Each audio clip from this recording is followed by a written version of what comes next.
Hello दोस्तों, मैं सुनीति त्यागी आपका अपने चैनल हिंदी मिरर पर फिर से आपका स्वागत करती हूँ। कैसे हैं आप सब दोस्तों? आज का हमारा विषय अलंकार है। काव्य की शोभा बढ़ाने वाले तत्वों को अलंकार कहते हैं। अलंकार के दो भेद होते हैं, शब्दालंकार और अर्थालंकार।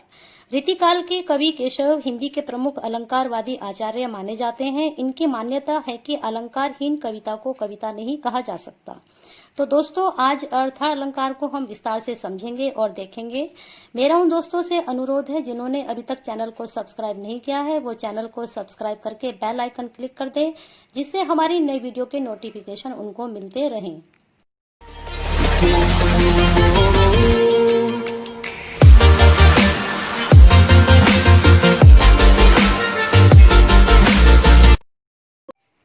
चलिए दोस्तों, शुरू करते हैं आज का विषय अलंकार, जिसमें हमने अर्था अलंकार को लिया है। इसमें सबसे पहले हम अर्थालंकार की परिभाषा लेंगे।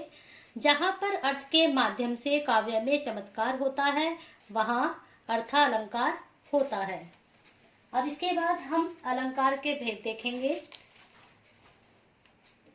सबसे पहले उपमा अलंकार, उसके बाद रूपक, फिर उत्प्रेक्षा, दृष्टांत, संधेय अलंकार, अतिशोक्ति अलंकार, उपमेय योपमा अलंकार, प्रतीप अलंकार, अनन्वय अलंकार, भ्रांतिमान अलंकार, दीपक अलंकार, अपहृति अलंकार, व्यतिरेक अलंकार, उसके बाद विभावना अलंकार, विशेषोक्ति अलंकार, अर्थान्तरन्यास अलंकार, उल्लेख अलंकार, विरोधाभास अलंकार, असंगति अलंकार, फिर है मानवीकरण अलंकार, अनियोक्ति अलंकार, फिर है काव्यलिंग अलंकार, फिर है स्वभावोति अलंकार। इनमें से जो हमने बताया है आपको 23 अलंकार, इनमें से हमने कुछ खास ही अलंकारों को लिया है जो ज्यादा काव्य में प्रयोग होते हैं। वैसे तो सभी होते हैं, लेकिन जो खास होते हैं उन्हीं को हमने चुना है। इसमें हमने सबसे पहले उपमा अलंकार को लिया है। देखिए, उपमा अलंकार क्या होता है। उपमा शब्द का अर्थ होता है तुलना। जब किसी व्यक्ति वस्तु की तुलना किसी दूसरे व्यक्ति वस्तु से की जाए, वहां पर उपमा अलंकार होता है। कहने का तात्पर्य है कि जब हम किसी वस्तु की तुलना किसी दूसरी वस्तु से करते हैं, तब वहां पर क्या होता है, उपमा अलंकार होता है। जैसे सागर सा गंभीर हृदय हो, सागर सा गंभीर हृदय हो, किसकी तुलना किससे की गई? हृदय की तुलना सागर से की गई है।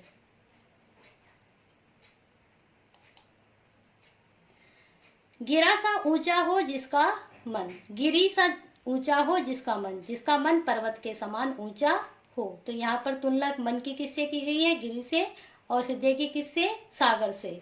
तो यहाँ पर कौन सा अलंकार हुआ? उपमा अलंकार। उपमा अलंकार के अंग भी होते हैं। इसमें है उपमेय, उपमान, वाचक शब्द, साधारण, धर्म। क्या होता है उपमेय? उपमेय का अर्थ होता है उपमा देने के योग्य। अगर जिस वस्तु की समानता किसी दूसरी वस्तु से की जाए, वहां पर उपमेय होता है। जैसा कि हमने अभी ऊपर किया था। उपमान क्या होता है? उपमेय की उपमा जिसमें दी जाती है उसे उपमान कहते हैं। अर्थात उपमेय की जिसके साथ समानता बताई जाती है उसे उपमान कहते हैं। वाचक शब्द क्या होता है? जब उपमेय और उपमान में समानता दिखाई जाती है, तब जिस शब्द का प्रयोग किया जाता है उसे वाचक शब्द कहते हैं। जैसे कि देखें, यहाँ पर हमने अभी किया था कि सागर सा गंभीर हृदय हो। तो यहाँ पर ये शब्द कौन सा है? ये गंभीर जो शब्द है, इन दोनों को आपस में जोड़ रहा है। तो ये शब्द क्या हुआ? वाचक शब्द। फिर है साधारण धर्म। क्या होता है साधारण धर्म? दो वस्तुओं के बीच समानता दिखाने के लिए जब किसी ऐसे गुण या धर्म की मदद ली जाती है जो दोनों में वर्तमान स्थिति में ही हो, उसी गण या धर्म को साधारण धर्म भी कहते हैं। अब देखिए, उपमा अलंकार के भेद कौन से होते हैं। पहला है पूर्णोपमा अलंकार, फिर है लुप्तोपमा अलंकार। पूर्णोपमा अलंकार क्या होता है? इसमें उपमा के सभी अंग होते हैं। उपमेय, उपमान, वाचक शब्द, साधारण धर्म आदि अंग होते हैं। वहां पर पूर्णोपमा अलंकार होता है। जैसे कि पूर्णोपमा क्या है? यानी कि पूरी तरह से पूर्ण अलंकार। इसमें सारे ही अंग विद्यमान होते हैं, इसलिए यह पूर्ण यानी कि पूर्णोपमा अलंकार है। इसमें वही वाला हमने उदाहरण लिया है, सागर सा गंभीर हृदय हो, गिरी सा ऊंचा जिसका मन। फिर है लुप्तोपमा अलंकार। इसमें उपमा के 4 अंगों में से यदि 1 या 2 का या फिर 3 का होना पाया जाए, वहां पर लुप्तोपमा अलंकार होता है। यानी कि इसमें लुप्त हो जाना, एक आध अंक का लुप्त हो जाना, तो क्या हो जाता है, लुप्तोपमा अलंकार हो जाता है। यह किसका भेद है, ये उपमा अलंकार के भेद हैं। कल्पना सी अतिशय कोमल, जैसा हम देख सकते हैं इसमें उपमेय नहीं है, यहाँ पर सी का शब्द आ गया है, तो इसलिए यह लुप्तोपमा का उदाहरण है। कल्पना सी, यहाँ पर सी हो गया, बताया नहीं है किस तरह से, जैसी, अतिशय कोमल। फिर है रूपक अलंकार। रूपक अलंकार क्या होता है, चलिए देखते हैं। जहां पर उपमेय और उपमान में कोई अंतर न दिखाई दे, वहां रूपक अलंकार होता है। अर्थात जहां पर उपमेय और उपमान के बीच के भेद को समाप्त करके उसे एक कर दिया जाए, वहां रूपक अलंकार होता है। ये उपमेय उपमान आपको ऊपर हमने भी समझा दिया था। तो जब इन दोनों के बीच कोई भी भेद ना रहे और इनको एक कर दिया जाए, तब वहां रूपक अलंकार होता है। उदाहरण देखिए, उदित उदयगिरी मंच पर रघुवीर बाल पतंग, पिकसे संत सरोसव हर्षे लोचन भ्रंग। रूपक अलंकार की निम्न बातें होती हैं। उपमेय को उपमान का रूप देना, जो उपमेय होता है उसे उपमान का रूप देना।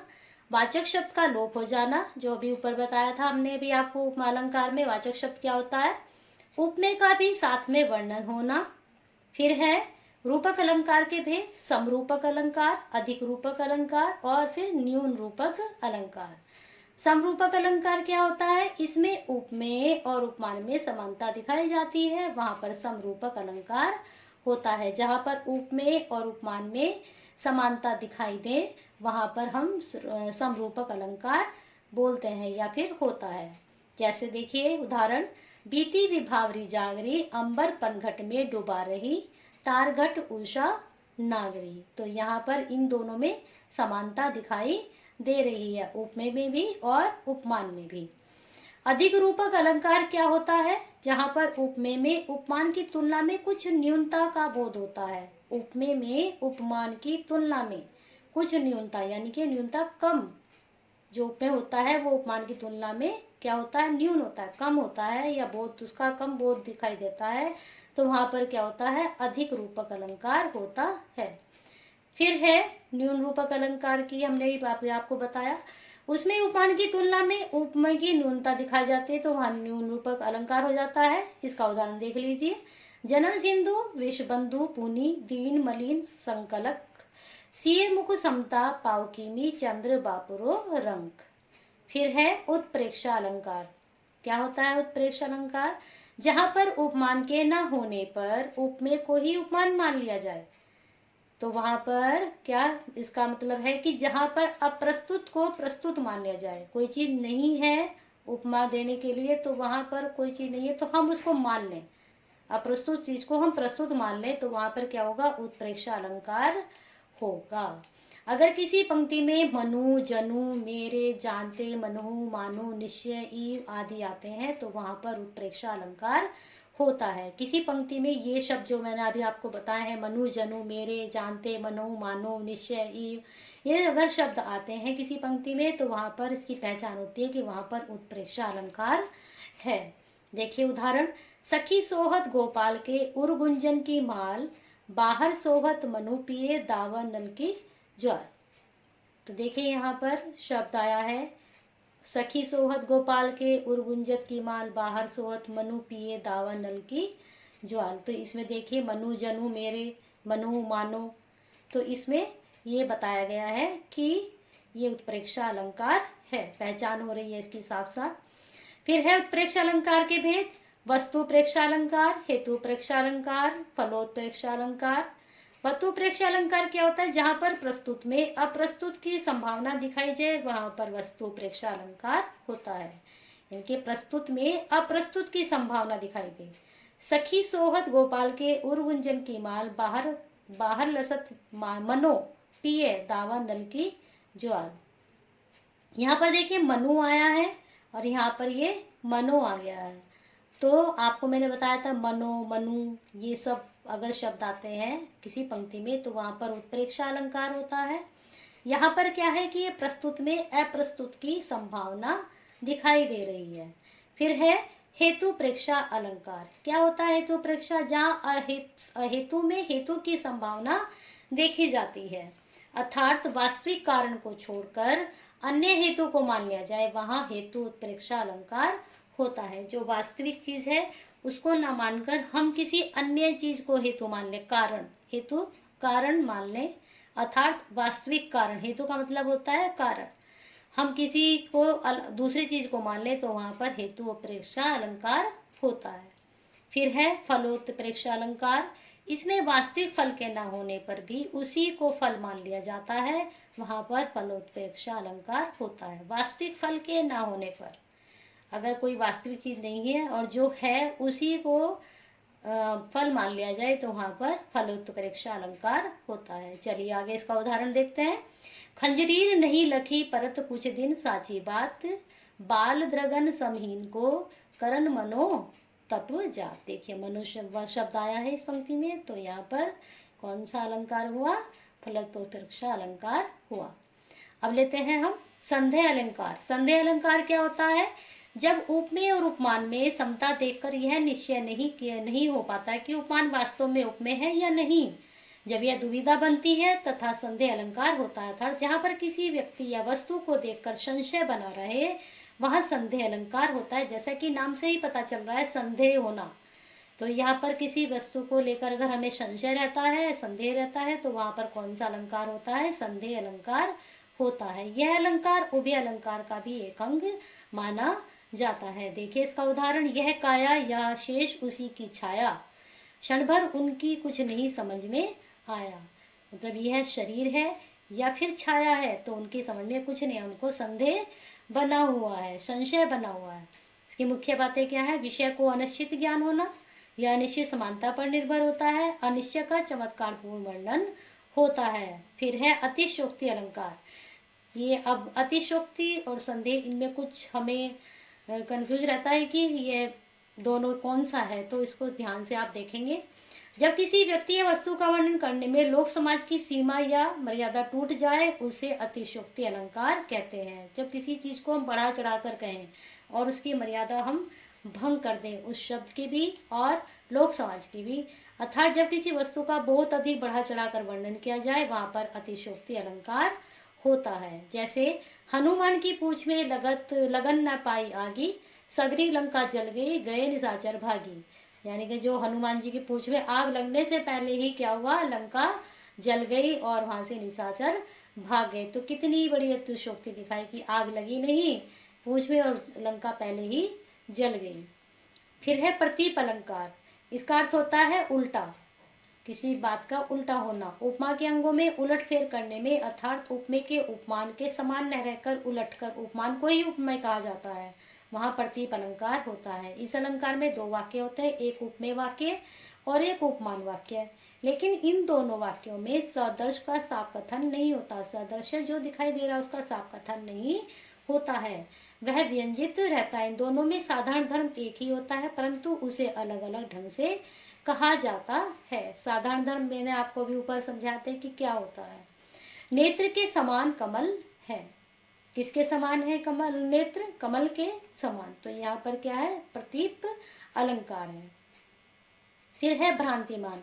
दोस्तों मैंने अभी आपको बताया था कि ये अतिशोक्ति संदेह, ये इसकी तरह नहीं है संदेह अलंकार, ये है भ्रांतिमान की तरह।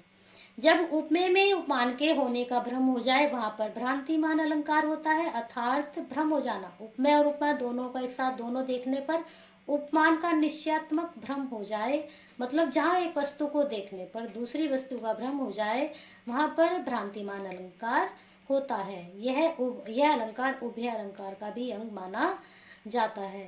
भ्रांतिमान अलंकार, जब हमें किसी बात का या किसी दूसरी वस्तु को देखने पर दूसरी वस्तु का भ्रम हो, तो वहां पर भ्रांतिमान अलंकार होता है। पाए महावर देन को नाइन बैठी आए, फिरी फिरी जानी महावरी, एड़ी भीड़त जाए। यह इसका उदाहरण है। तो यहाँ पर यह उदाहरण में देखिए कि पता चल रहा है कि यहाँ पर हमें भ्रम हो रहा है। दीपक अलंकार क्या होता है? जहाँ पर प्रस्तुत और अप्रस्तुत का एक ही धर्म स्थापित किया जाए, वहां पर दीपक अलंकार होता है। चंचल निशी उद्वस रहे, करत प्रात वसी राज, अरविंदन में इंदिरा सुंदरी नैनन लाज। तो यहाँ पर क्या हो रहा है, जहाँ पर प्रस्तुत और अप्रस्तुत का एक ही धर्म स्थापित किया जाए, जैसे चंचल निशि उद्वस रहे करत प्रात वसी राज, अरविंदन में इंदिरा सुंदरी नैनन लाज। तो यहाँ पर दीपक अलंकार है। व्यतिरेक अलंकार क्या होता है? व्यतिरेक का शब्द का शाब्दिक अर्थ होता है आधिक्य। व्यतिरेक बहुत ज्यादा अधिक होना।